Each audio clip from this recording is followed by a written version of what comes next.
The September 17th, 2019 meeting of the Douglas County Board of Commissioners will come to order, and we are pleased to have this with us this evening, our Purchasing Director, Bill Peacock, to lead us in our invocation. And after the invocation, please remain standing for our pledge to the flag. Let us pray. Dear God in heaven, we praise and give glory to your name. We await your kingdom on earth and know that your will is divine. Thank you for the blessings you give us each day and for forgiving us of our sins. Let us forgive others and show love, not hate. God, protect us from the prince of this world, and let your angels guard us from his evil. Your power and glory are endless. Guide the decisions that will be made tonight. Remove bias, prejudice, and discord. Bless all gathered here this evening. We pray this in the name of Jesus Christ. Amen. Amen. I pledge allegiance to the flag of the United States of America and to the republic for which it stands, one nation, under God, indivisible, with liberty and justice for all.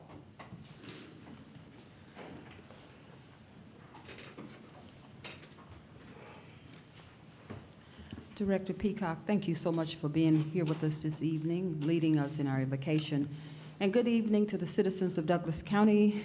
We value your voice, and we appreciate your participation in county government. Clerk, you've notified me that we have no one who has signed up for public comment. And so with that being said, we'll move on to the approval of the minutes.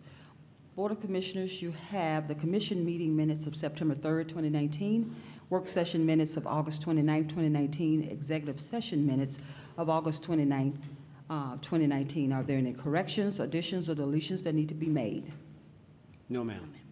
Being none, the minutes stand approved as presented.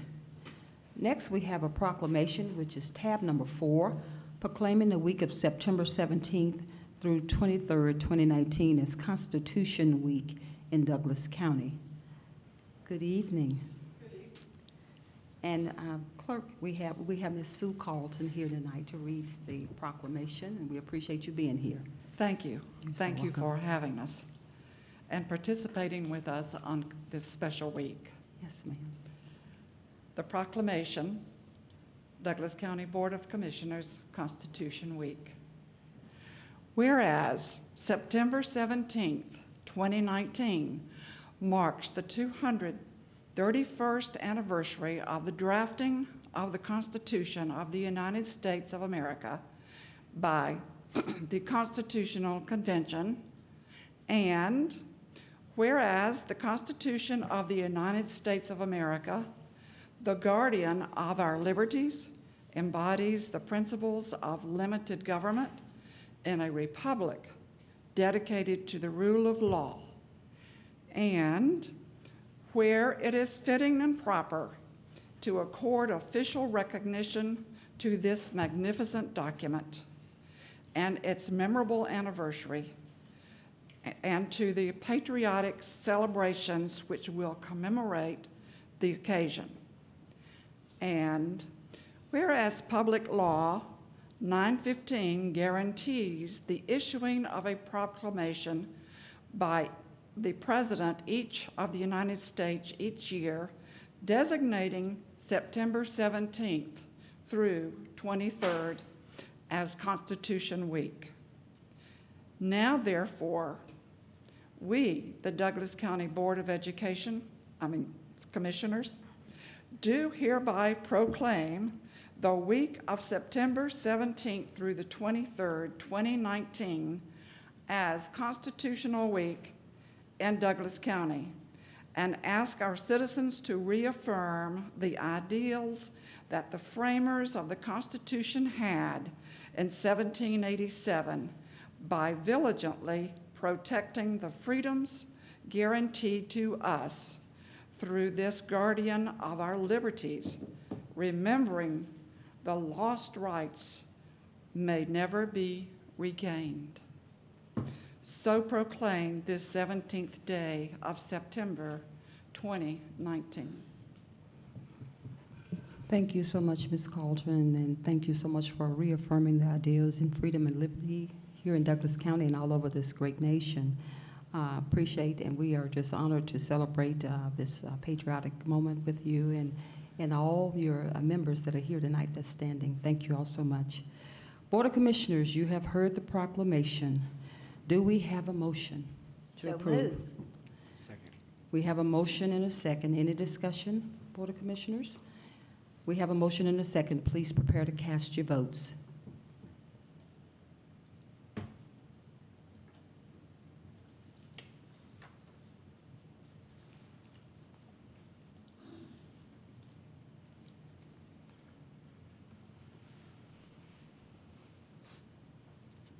We have a 5-0 unanimous vote, and the motion carries. Congratulations, Ms. Thank you. Carlton, and also all the entire organization. May we have a photograph with you all, and You we'll come certainly down. may. Thank you so much. Board of Commissioners, let's just give them a hand tonight, please.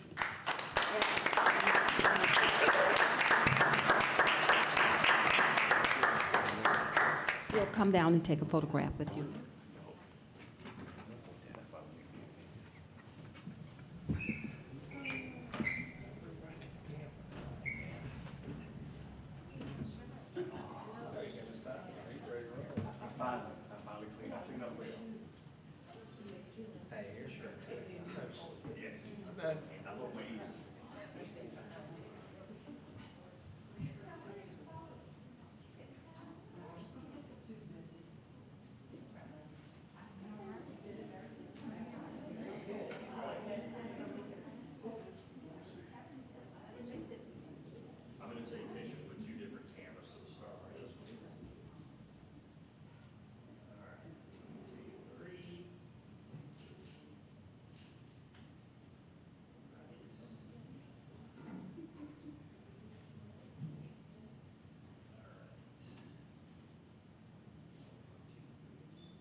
Okay, thank you so much, Board of Commissioners. We'll move on to our next tab. We have a public hearing, and we have two items tonight, tab number 5 and 6. We'll start with tab number 5 for the public hearing, and it is to consider amending the Douglas County Code of Ordinances, Chapter 14, Article 5, Traffic Regulations, Section 14-72C, zones prohibiting trucks with more than 6 wheels. The county will consider adding the following roads to the list of roads where trucks over 6 wheels are prohibited. We have Tyree Road, Liberty Road, and portions of East Carroll Road and Groovers Lake Road. We have our own Director, Miguel Valentin, here of Transportation to enlighten us tonight about this public hearing. Thank you, and good evening, Madam Chair and Commissioners. Good evening. This particular request emanates from a number of complaints that we have received over a period of time from these neighborhoods where truck traffic has been using those roads when they have an alternative road, and those particular routes are not built for heavy truck traffic. So we have gone out there and taken a look and done some analysis and determined that the best way to remedy that situation would be to add the prohibition for trucks on those routes to our code.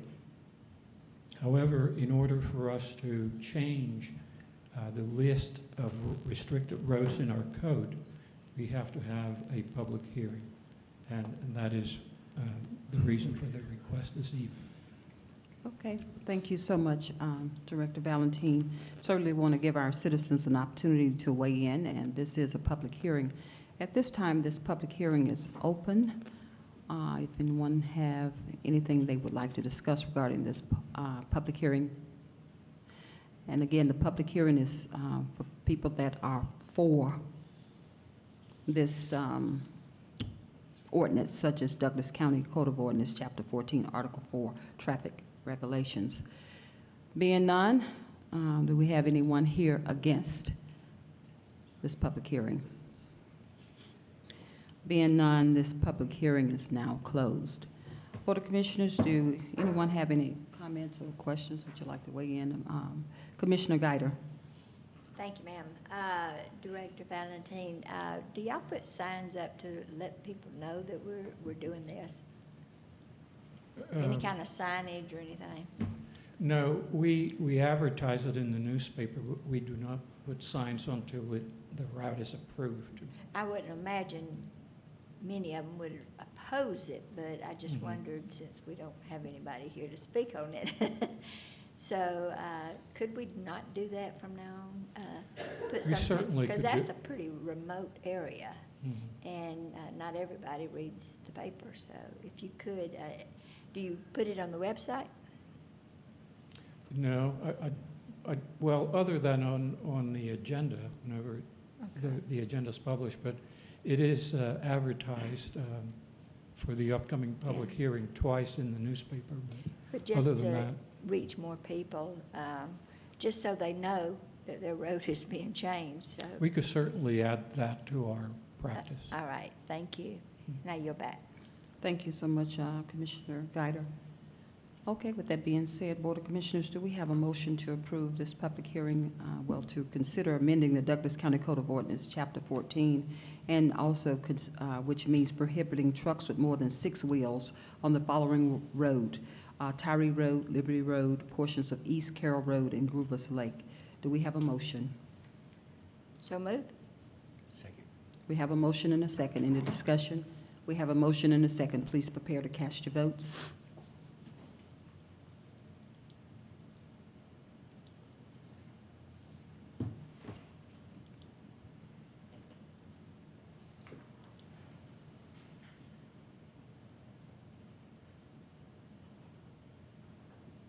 We have a 5-0 unanimous vote, and the motion carries. All right, we'll move on to tab number 6. Tab number 6 is to consider amending the Douglas County Code of Ordinances, Chapter 14, Article 3, Utility Easements, Section 14-40 through 14-45 and 14-54, and adding new Article 9, Sections 14-101 through 14-105 pertaining to regulating small wireless facilities and antennas in the public right-of-way. And we have our own manager of planning and zoning, Ron Roberts, coming forth tonight. Hello, Madam Chair. Good Manager. evening, Commissioners. Hello. Yes, Good evening. this is a bit of housekeeping. This ordinance needs to change to be, and it needs to be effective by October 1st, 2019, to get in line with some codification that was changed at the state level. In short parlance, this is actually going to allow the internet providers into the right-of-way to place poles for a future 5G network. A rollout of that magnitude we need to have in place a mechanism for charging for the service, for the poles to be in there. The ordinance that's laid out by the state actually calls for very specific fees and fee structures for this. And I wanted to also just, for the record, read in 36-66C, which basically says that a wireless provider may co-locate the small wireless facilities and install, modify, or replace associated poles or decorative poles under this chapter without an agreement with an authority and without an implementing ordinance. An authority may make available to wireless providers the rates, the fees, other terms that comply with this chapter and are adopted by ordinance, resolution, or another document by the authority after public notice. In the absence of an ordinance, a resolution, or another document that complies with this chapter, and until such ordinance or resolution or other document is adopted, if at all, a wireless provider may co-locate small wireless facilities and install, modify, or replace associated poles or decorative poles pursuant to the requirements of this chapter.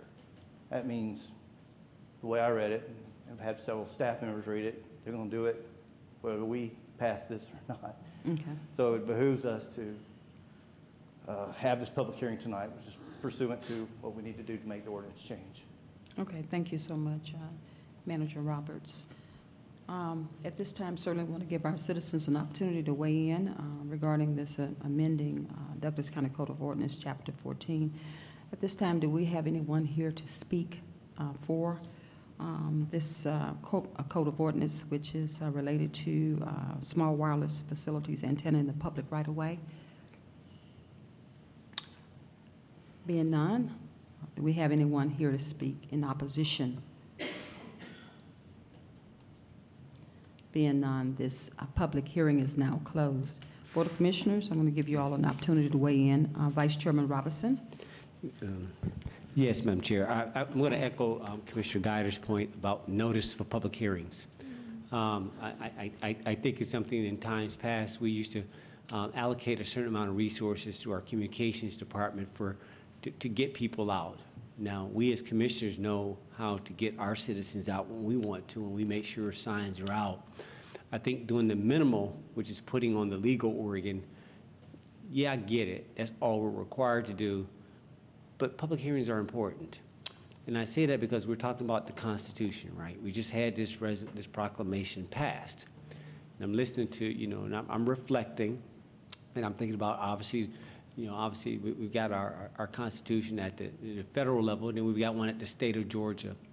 Now, unlike the state, we are a subdivision or a branch office of the state. So we really don't have one at a local level. We're subject to what the state tells us. But in this case, I still believe in sort of a freedom, a separation to think on your own. I think that this particular enactment, though it is very important for the advancement of quality of life for citizens and all the things we hold so dear, 5G, G5, all that wireless, all that technology. Look at your new games on your sports on your phones and all that. I have no problem with it. But what's lacking here is, does the public understand the impact this is going to do on our landscape? Right? We had a very robust conversation about the impact that this would have on the citizens. Right? So in addition to your normal cable boxes, in addition to your normal utility wire, your telephone wires, in addition to the giant 100-foot, 150-foot trees that are at Deer Lick with the fake tree at the top, you're going to have those that are 100, 150 foot. You're now going to have these 50-foot type of poles that be going down the street that are going to be tethered together, connected to some type of source of energy, as well as other towers. Think Jetsons. This is going to get real busy. And they're not doing away with the old network, right? So our concerns with the Board of Commissioners was, what is this impact on our landscape? I get our rural, I get our suburban, I get everything in between. This is going to get pretty busy. Now, the rollout initially was supposed to be, so they said, was for the rural, to close the digital divide, make sure they have access and stuff. But it appears, based on early conversation that we've had, at least me as a Board of Commissioners, just Kelly Robinson, that they're going to focus on high-density areas to recover the costs. One of the areas they targeted, which was expressed perhaps, is Skyview Drive, right? That coincides with my fellow colleague, District 1, right? So it's like, okay, so why are you going to put it there? I thought it was supposed to be out at the rural. To Manager Roberts' point, and not much we can do about this. right? There's nothing, obviously, when you think about telecommunications, they have the same power, only second to the railroads. Really can't stop it. But yet, we at local, we can still express our opposition and their approach to this. I'll be going to Washington here tomorrow morning and stuff, and on Thursday, I'll be meeting with both our senators as well as our congressmen from the 13th Congressional District. And that is one of the things I plan to take to them as far as, do they understand the impact of this that was passed to the state, that was passed down to us? And is there anything that we can do in the future to make adjustment for this impact? All right, so that's just my point.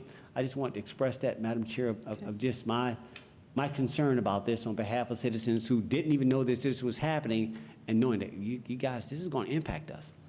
I yield back. Thank you so much, Vice Chairman Robinson. Commissioner Guider, I was just making sure I don't want to look this way. I try to keep my head. No, yeah, you, Commissioner Guider. Thank you. I want to echo what Commissioner Robinson said, and the fact that there's not one citizen in this room. They may not know it now, but when those polls start going up, we're going to start getting phone calls. They're going to say, what in the world is going on here? And it's a shame that we can't reach more people and let them know. And even just reading the terminology that's on the agenda here, you still wouldn't know what it was about if you just read this. But we just need to have a better procedure at reaching our citizens. We're transparent by doing the minimum, but we need to let them be involved. But I don't know that they could even if they voiced against it, you're telling us there's nothing we can do about it. This is something we've just got to swallow here at the local level. Is that right?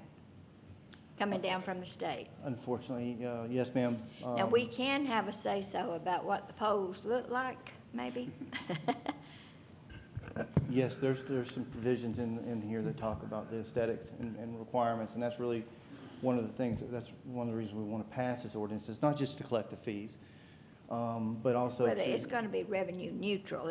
We're not making money off of this. No, that was part of the legislation as well. It's a very prescribed list of set fees for very specific things. But this is going to be, the poles are going to be, what, 500 feet apart? That's not That's very- a very close estimate. We've heard between 400 and 700 feet from the two providers that came in, the two providers that... And they could have two poles instead of just one pole. I mean, each provider could have their own poles. Is that not what you said? They do not want to co-locate with each other. I know. So we could have just we could be pole city around here. But I'm glad it's starting on the other side of the county. But there is an advantage to being rural. So anyway, I just hate that the word hasn't gotten out and the public just doesn't know. And when they see these poles going in, they're going to be Yes, ma'am. I just have actually inundating us. fielded several phone calls today. People called and asked, they saw it at the work session, and they called and asked questions about it, and Yeah. I guess I satisfied their We curiosity. have 140-something thousand people out here, so, Right. and we're going to each get a quarter of those phone calls. So anyway, I yield back. Okay. Oh, I'm sorry, Commissioner Mitchell. Yes, Turn my head. I know this is not, we can't control this based on the conversation we had at the work session. But the 5G network is the future of technology, and I think I understand that side of it. I just don't agree with the state just kind of leaving it wide open as they've done with how many poles, what the pole will look like. Two different providers could decide to say, you know what, I want a pole, and I want a pole right beside the pole. I think once we get through with all the polls, sounds a little like we're voting or something, but once we get through with all the polls going up, I think we're going to have a unique, Impact on the landscape. it's going to be, I think our county will look different, a lot different than what it should.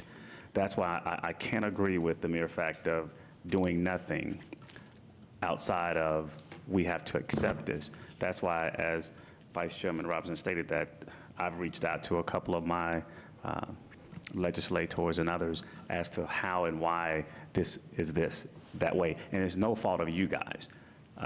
You guys just doing kind of what you're told and what the impact of the state is deciding on what they would allow these guys to do. Now, I think it would have made more sense if they use existing poles, existing towers, and we can control what that makeup would look like and so on.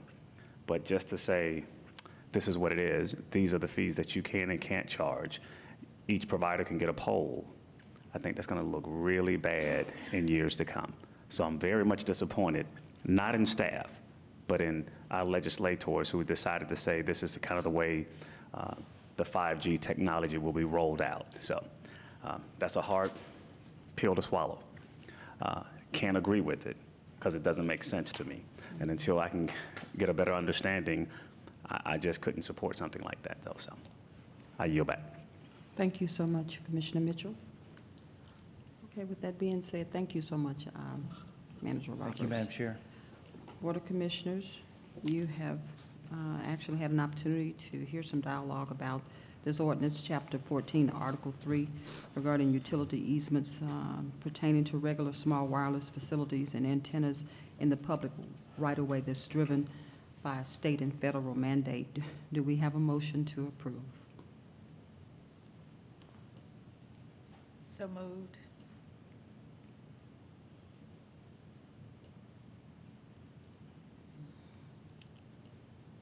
Okay.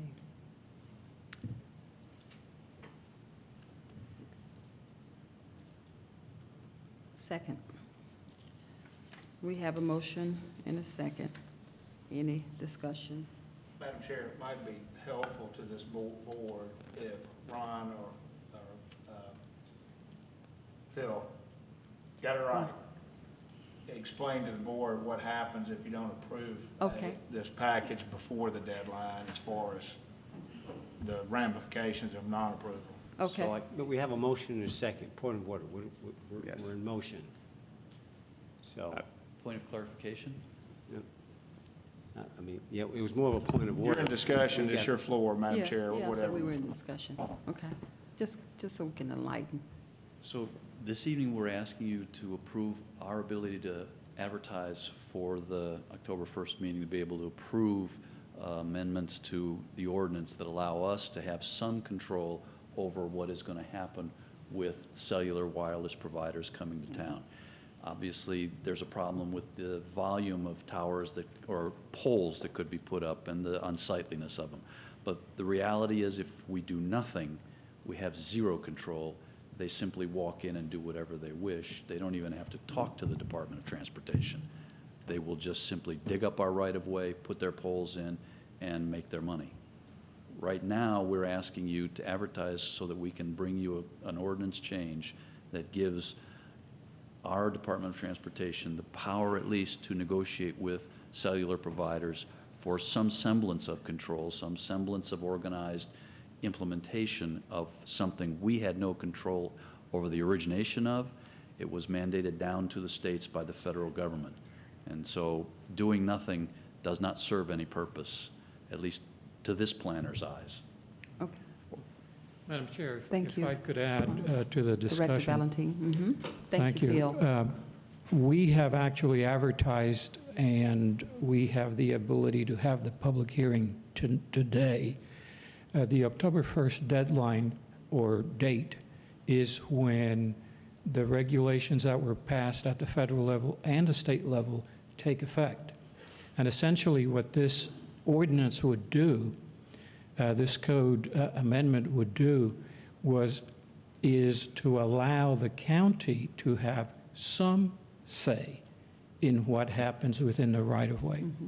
The federal regulations and at the state level, they granted the rights for the providers to occupy the right-of-way, to locate their facilities in the right-of-way, subject to any minimal regulation that is allowed by statute, and only upon the adoption of an ordinance at the local level. So they have been granted the rights to do this, and what this ordinance would do was give us the ability to have some say. Madam Chair, in essence, this is no different than if, and I won't use company name, but big telecom, big electric, big gas companies go into right-of-way right now as a matter of right. Essentially, the feds and the state have given certain powers to these folks. Our fear is if you don't put something in place and you later try to come back, you're going to have grandfathered in under federal law without the ability to regulate post-application, new permitting or new activities that they do between now and whenever. So while this is not a great thing, from the legal's perspective, it's better than nothing. And effectively, you'll have nothing and you'll be left blind by October 1 if you don't implement. And I would just add that when we wrote this up, the comments that you made the other day at the work session, we placed into here the ability for Department of Transportation to view where these lines are going to be put into the ground so that the allocation of utility positioning within the right-of-way itself has already been allocated to a great degree. At least it gives the Department of Transportation the ability to say, this is where the electric lines go, this is where the water lines go, this is where the gas lines go, this is where the telecom lines need to go. So there is some review procedure for that that is in our code in the amendment that we're asking of you. Okay, thank you so much, Bill. Thank you so much. I thought you had something. Okay, we have a motion and a second. Madam Chair? Any further discussion? Okay, Yeah. Vice Chairman Robinson. You know, I appreciate that. Being here for some time, you've come to learn. And then I took a position to never be dictated in what a position should be, regardless of who it is. You must be free to make your own choice, whatever the implications may be. And we had this with the telecommunications a while back, and it was such that, well, they could sue us if, in fact, we didn't act right. We understand that. But we don't stand here and make decisions based on fear. We make decisions based on what we believe is in the best interest, right? I don't like to be overwritten and driven in my commentary, right? This is important, right? So I'm looking at this, and it was just simply like, no, I personally, to my citizens, I get what I'm looking at. This ain't, we're trying to emphasize, this is not going to be a good look. I get it. It's being dictated. I get it's being mandated. Grandpa down to the parents, down to us. I get it. But we're still free. I yield back, Madam Chair. Okay, thank you so much. All right, we have a motion and a second. Please prepare to cast your votes.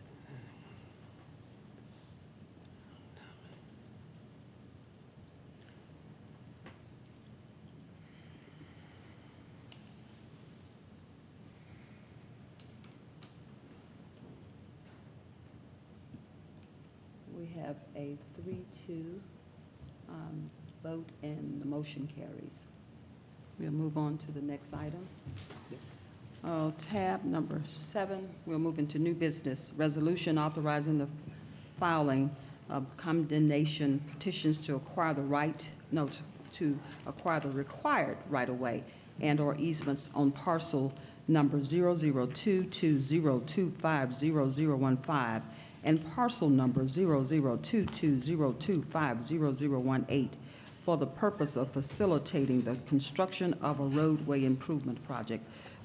Board of Commissioners, do we have a motion to approve? So moved. Second. We have a motion and a second. Any discussion? We have a motion and a I'm sorry, Commissioner Guider. Yes, Director Valentine, would you talk about this issue and the area that it is involved in? Certainly, I'd be happy to. These two parcels are adjacent to the Post Road Bridge. The Dog River. The Dog River Bridge, yes. And we've had discussion and communications with the property owners. We're still hopeful that we will eventually be able to reach a settlement and not have to follow entirely through with these proceedings, but we're running out of time with the project that GDOT has underway. The design is being finalized, and so unless we secure these properties, at least the slivers that would facilitate the bridge construction, the replacement, then that project would not happen. So we have 2 parcels that would need to be acquired through these proceedings. The state of Georgia is paying for this renovation of the Dog River Bridge. The Dog River Bridge is on the dangerous bridge list, and that's why the state of Georgia stepped in. The list, they have it prioritized, and they're going to be doing the work. All we had to do was buy the right-of-way. That is correct. And it's like a $3 million job, I think, something like that. So if we don't get our ducks in a row and be ready when they get to us, then they may withdraw those funds, and then it would fall on the county. So I think that's important that the public know about that. So we're trying to dot the i's and cross the t's, getting the work done, and the property owners, and we're talking about slithers of land. We're not talking about a whole lot of acreage or anything. We're talking about feet. That is correct. Like 10 feet. So it's a very small amount, but we can't allow that to jeopardize the whole project. Correct. So I just wanted to bring that out, and thank you. I yield back. Okay, thank you so much, Commissioner. Board of Commissioners, we have a motion and a second. If there's no more discussion, please prepare to cast your votes.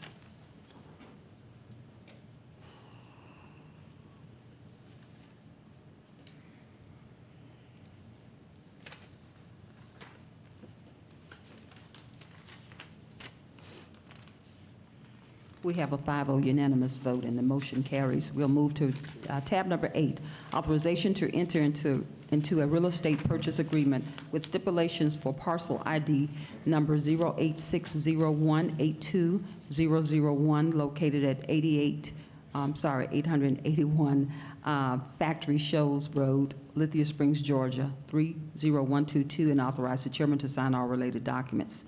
Board of Commissioners, do we have a motion to approve? So moved. Second? We have a motion and a second. Any discussion? We have a motion and a second. Please prepare to cast your votes.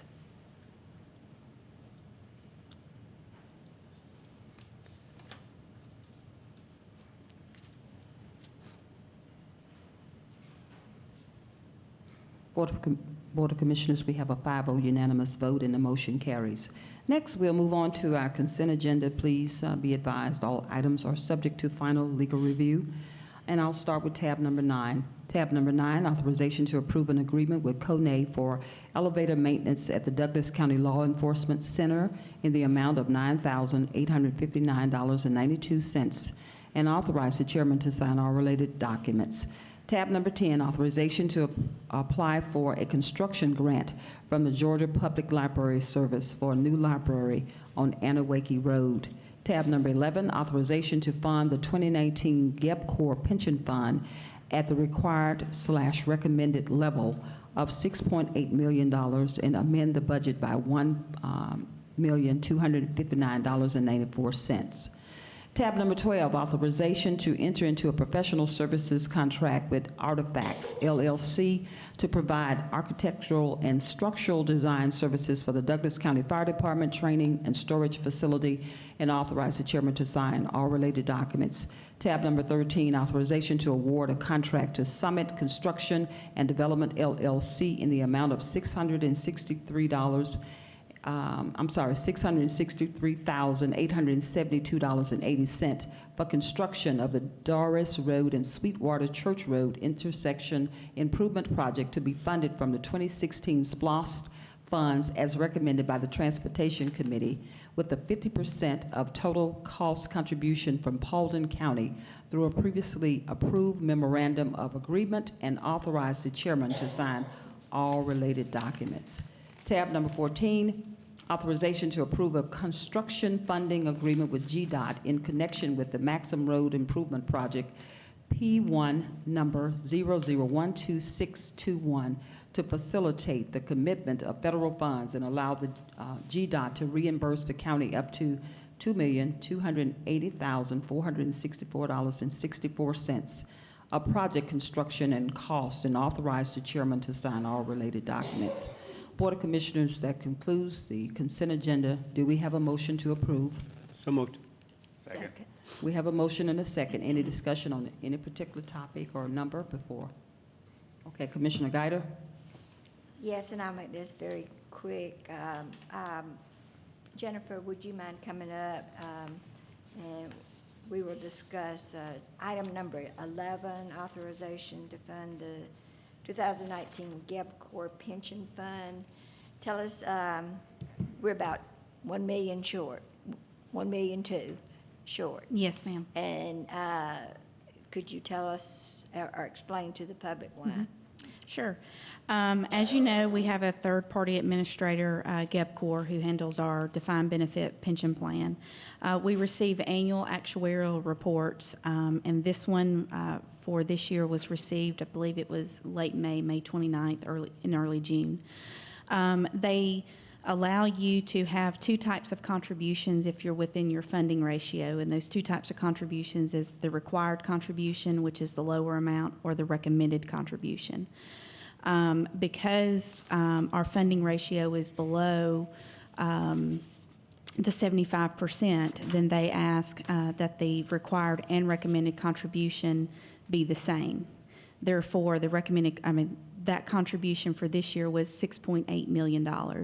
We had budgeted 5.5 because that was the contribution that was made last year. We thought it would be sufficient, but due to some actuarial assumptions that we went over in the mid-year retreat. And the that came back. actuaries are the people that we rely on to tell us where we need to be. Right, exactly. And they have assumptions. They're the forecasters Yes. for this fund, Yes. so to speak. Yes, that is correct. Go ahead. And they have standards, just like we have accounting standards to go by, they have actuarial standards they have to go by. So this was statewide. Not everybody has the same contribution level, but the same assumptions are applied to each of the plans Was that it a get mistake on their part, or they, just the way the market was? Or Just the assumptions that they had to go by based upon their standards. Okay. All right. Thank you very much. Mhm. And real quickly, I'd like to just say something about number 12. The fire chief isn't here, so I'm just going to kind of give a recap of it. We had a bid out there. It came in too high. We withdrew the bid. We reduced the scope of the work. And that's what this is. And where are the funds coming for this? Is it the SPLOSH funds? Mark? Jennifer? Anybody? No, I don't think so. No, yes, this is SPLOST funds. This is 2002 SPLOST funds. Yes, I thought it was. Not the but it wasn't. 2016. Okay, so this is some leftover money that we were supposed to spend, but that we couldn't get to it. But anyway, we did reduce the scope of the work in order for it to come in on budget. So just wanted to put that out there. And thank you, and I yield back. Okay, thank you so much, Commissioner Guider. Jennifer, if you could come back, Director Harmon, just a second. If you could just explain to the public the course of action you're taking to address this 1.2 million to show that definitely, how it will probably not hit the general fund if our loss wasn't doing as well. If you could explain that. Absolutely. When we got the recommended contribution amount that we needed to contribute this year, the first thing I looked at are there any revenue sources that are coming in above what we projected? Fortunately, local option sales tax is coming in roughly a little over $100,000 a month more. So in essence, instead of taking from fund balance, we're amending the budget to increase local option sales tax revenue and then increase this contribution. Okay, thank you. Mhm. All right, Board of Commissioners, we have, okay, Vice Chairman Robinson. Yeah, number 14, I just wanted to make the comment, we don't have to belabor this, but I just want to acknowledge this project. It's been a long time coming.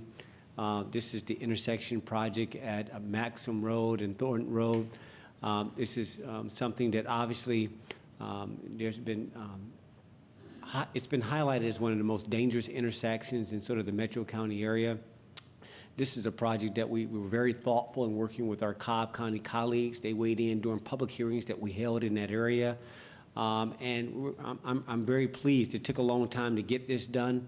We know Thornton Road, outside of I-20, it is the most busiest corridor in Douglas County, obviously because of all the truck traffic, as well as throughput volume from Paulding County and Cobb County flowing into us. So this is going to give much relief. Obviously, it's something that, bar our construction, skews our mess, but it's going to be well worth it once it's all said and done. So I just want to say thank you, and Miguel, appreciate you very much. Madam Chair, I yield. Thank you so much. Commissioner Carthen. So I'd like to speak on item number 10, if Lindsay could come forward. The authorization to apply for a construction grant from the Georgia Public Library Service for a new library on Anawake Road.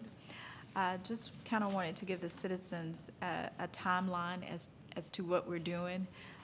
Not that a library will be forthcoming in the next year or so, but just to kind of give the citizens the timeline and what it takes to even travel down this road. Okay, good evening. This is a pre-application, per se, to get on the list of state funding. The maximum amount of funding that we can get from the state is $2 million towards our project. This is to get us on the list of basically saying, hey, we're interested in funding a project. Right now, there's about 15 projects on the list, so we are not ready to be fully funded at this point. We are applying at this point to get on the list. And from that point, once we are on the list, it's several, probably, would you say 2 or 3 years before we would actually be fully approved for a project. This allows us at any time, if we do not have the fully funding to commit to the project, we can back out at any time until the funding is fully approved. Can you also give the citizens somewhat of a framework as to what size, the potential cost, what it will house? Yes, this we are hoping to be a roughly 33,000 square foot building. Currently, the Douglas County branch is around 15,000. Dog River and Lithia Springs are roughly 12,000 square feet, so this would be substantially larger than the other libraries. The state of Georgia requests that, giving population size, the size of Douglas County, we should have about 150,000 square feet of libraries at this point, and we are just under 50,000 square feet. So we are behind. This project was originally put forth in 2006.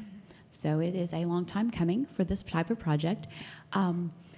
We have hopes of this library to be more of a community center, community involvement, and new, not your traditional, what you think of just a book depository. This would be more of a community library, community center with ample community space for local meetings and study space that we hope to include local businesses and have many offerings for the community.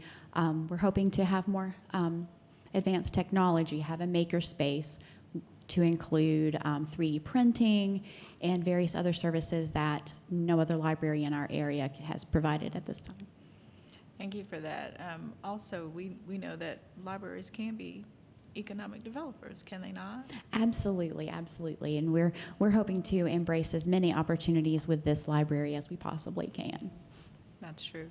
So it's not going to be a typical library. It is a space where the community, the whole Douglas County community, not just District 3, although we are proposing that it be on Anawake Road, this would be really a facility that everybody in the county can use, all Absolutely, families. And absolutely. we know with the type of technology and even the speakers that we could actually bring to Douglas County that would draw others. The arts, it just could be a phenomenal space for families to gather and for others to come to Douglas Absolutely, County. and we're hoping that in several phases, to have more than just the library on the property, to have trails and outdoor educational spaces, perhaps a splash pad or playground or an amphitheater space that the community could use, not just during library hours.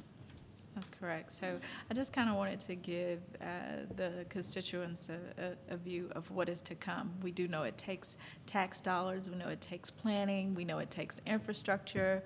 We understand that, but we do at least want to give the constituents an update. And as things progress, I will invite you back so that you can give us an update of where we are. Absolutely. Thank you so much. I yield, Madam Chair. Thank you so much, Commissioner Carthen. That's huge. I'm excited about the library that's coming up. Thank you so much. Thank you. Okay. Board of Commissioners, you have a motion and a second. Please prepare to cast your votes. This consent agenda.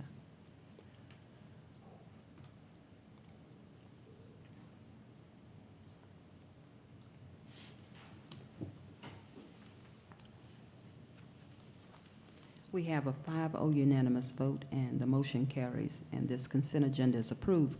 Board of Commissioners, tab number 15, 16, 17, 18 is related to approval of your expenses. You've had an opportunity to review these expenses. Do we have a motion to approve? So moved. Second. We have a motion and a second. Any discussion? We have a motion and a second. Please prepare to cast your votes.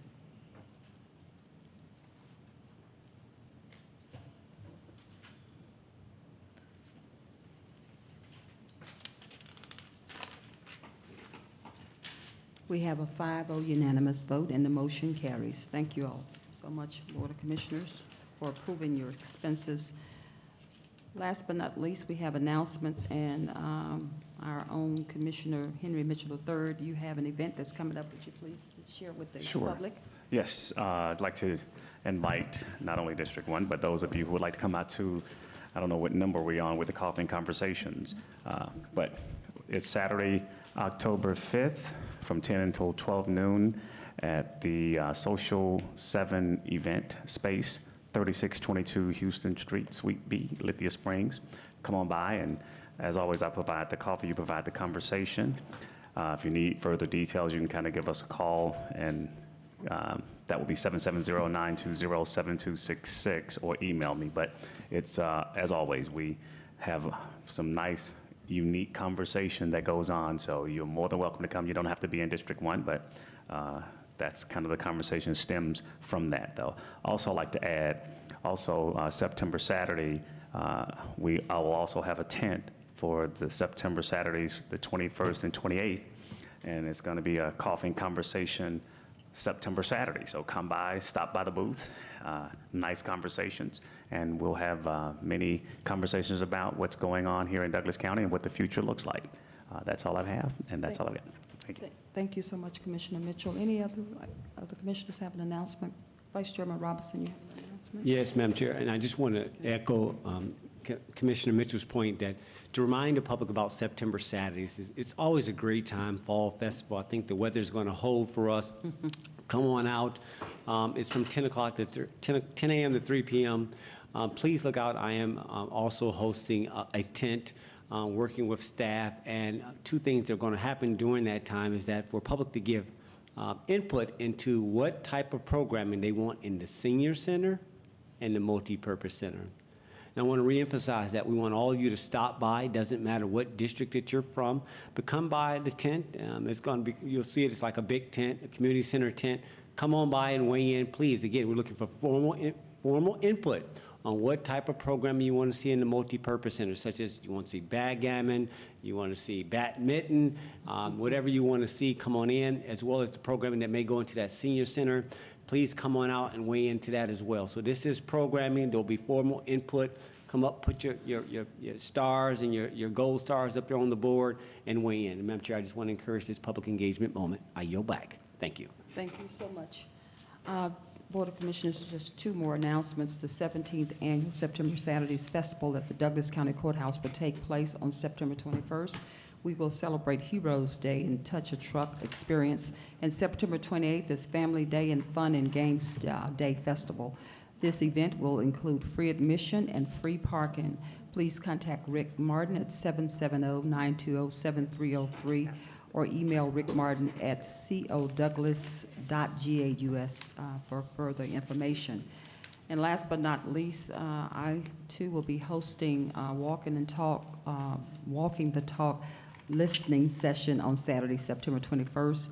I will be walking throughout the entire event and shaking hands and just listening to our citizens. I know it's a day of fun, so I'm open to any type of discussion, but certainly want you to enjoy yourself. And I also will have a booth, and I believe our other commissioners as well, with Commissioner Robinson and also Commissioner Mitchell, and I believe you have one too. I do. Commissioner I will Carter. have I'm on vacation. And Commissioner Guider will be on vacation. I'm gone. Okay, Board of Commissioners, that is the end of this meeting. If there's nothing else to come before this body, this meeting is adjourned.